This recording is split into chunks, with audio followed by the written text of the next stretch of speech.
This video is sponsored by Gate.io. If you set an account up using the link in the description, you'll get 25% back on all your spot and futures fees for life. Gate.io. Good morning, everybody. Let's have a look just very briefly at Forex and stuff like that. I know traditional markets are not quite yet opened, but we can have a little gander at a few things. Oil pulling back at least from the 83, which is good. No golden cross on the daily, so maybe we do find our way down to the bottom of this range, 73, before a bounce from there. So that's good. That's definitely good. Looking forward to CPI prints over the next few months. If we can stay below 83, you know, crisis is...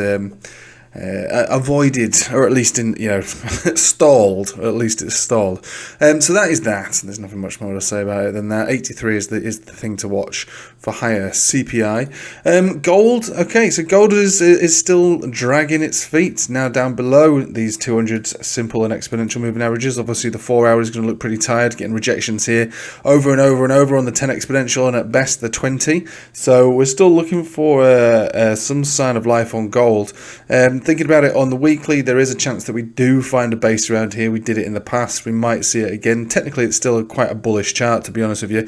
We're not down below the 0 point, but we don't have any bullish or bearish divergence. So as far as the uptrend is concerned, it is kind of real. On the higher term time frames, we'd expect to hopefully get some kind of reaction around here, but we're not quite feeling it, because all of this, as far as I'm concerned, is going to be related to our arch enemy, the arch enemy of all markets, being the Dixie, which I've lost.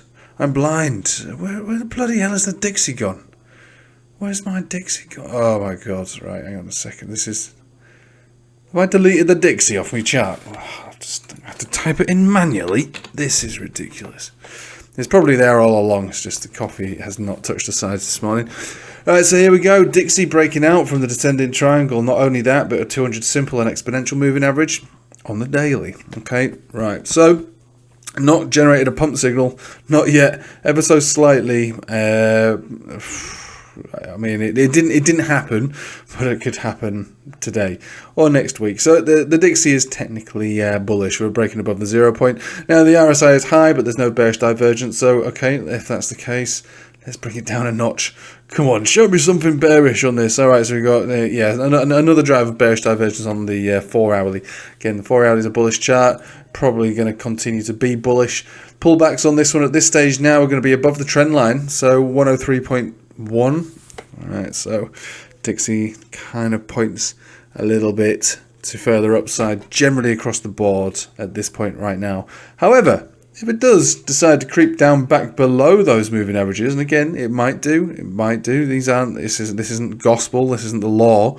But if we do get back inside the triangle, then okay, maybe we see a bit more downside. But right now, it's definitely a bullish trend. You're probably going to creep onwards and upwards. Obviously, you get little pullbacks along the way. Right then, so we saw Bitcoin, or should I say, we woke up to Bitcoin down at the bottom of this channel. All right, so we're 28,600 thereabouts. There was a little wick down below, the low 28,342. Fair enough. So it's not the end of the world. We've been waiting and hoping for further downside across the board for crypto. So we're starting to get that now. Now the bottom of the range could easily see a spring back up to the top, but I would probably prefer to see it go down a little further. Now this green line is where our golden cross on the 200 on the 3 daily is. That's like a really decent area to see a pullback into. And that's basically just about $900 move from where we're at right now. The 4 hour is going to be below all major moving averages. Any divergence? No, is there? There's no divergence, absolutely not. 12 hourly? No, nothing at all. And so what it looks like to me is it wants to come down to these areas, which is what I was saying in those videos. You know, this is bullish. You know, it is bullish. But people want to get profit. You need to try to buy at a major support, and this is going to be one down here, major support. Now, if it loses it, it's no big deal. From a spot position, taking a position around here for spot, I think is pretty decent. I think that's a pretty decent opportunity. And if we see a little further downside down into the 26s, no big deal. It'll only be temporary. So recognize the golden cross there. Now, if it takes a few days for that to hang to actually play out, we've got our 200 simple and exponential moving in this kind of trajectory, bringing us towards the end of the month before we see these two bad boys meet this level, this golden cross area on the 3-day. Again, that's a long way to wait, but if it does hit here beforehand or wicks down to these areas, we shouldn't really be losing 27,000. 27,002 to 300 is the lowest. I'll be looking to see a decent reaction, a decent bounce from, and probably more around this area, 27,700. So basically, that is basically all there is to say about it right now. Like I said on my YouTube short, I don't normally make those sort of things, but I thought I would because I was watching this happen yesterday. I was thinking, look, all eyes on the Dixie. If we break above this area, then we should expect further downside across the board. We started to see that pick up momentum, and then obviously it's the straw that broke the camel's back, pushed Bitcoin down to that lower zone, but it's still not the absolute end of the world. If we do trend up from here on the Dixie, it's another 2%, less than that, 1.75%. It's not massive, which means that I don't think that Bitcoin's pullback, consolidation, or whatever you want to call it, is going to be massive either. It's just another nudge down to an area of significance where we can try to take opportunities as and when we see them. So don't get massively concerned. Like I say, it's not a big problem.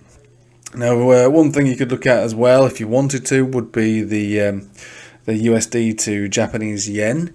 This is one of the main reasons we spotted the top on the Dixie previously. So we nailed the absolute top, and this was the chart that we shorted when the Dixie was at its absolute peak. So this chart on its own can help determine dollar strength as well as euro. These two are quite big players. This one's extremely volatile. I'm looking for this one to continue to trend up despite the one drive of bearish divergence on the daily. Not a big deal. Take it to a weekly. Still plenty of room to maneuver on this one, back up to its previous high and maybe a little higher. We're generating what looks to be a pump signal on a weekly as well. So it really does kind of point to continued dollar strength until the foreseeable future. Finally, we'll just have a look at this, and you can see the euro breaking down now, looking to close. To be honest with you, probably close below this Bollinger Band. So we are looking for further downside on the euro with a potential bounce around 107.8. Anything around the daily on 107.8, 107.8, 108. Not really. So there are areas on the euro that we could bounce from, but given the dollar strength on yen and what looks to be higher term time frame weakness on the euro, probably going to continue with dollar strength. So I don't expect a bounce to take us to a new all-time high at this point now. I expect us to fanny around, maybe a few bounces around this area, and then break to here or to potentially here. So further downside is required. This is what we wanted to. Members of the Patreon always, I keep saying, with every large or reasonable leg down towards these areas, it's a dollar cost average event for altcoins. But as I do expect this area to be tagged at some point, probably over the next couple of weeks, that would be a great place to think about buying some of those really, really wrecked city altcoins with decent utility and decent teams or whatever. So it's not the end of the world. It's actually the beginning of a bull market, and these are the prices that we should be taking advantage of as and when they come. Well, I'll leave it with you there. Thanks for watching. Hope you have a nice day. Take it easy.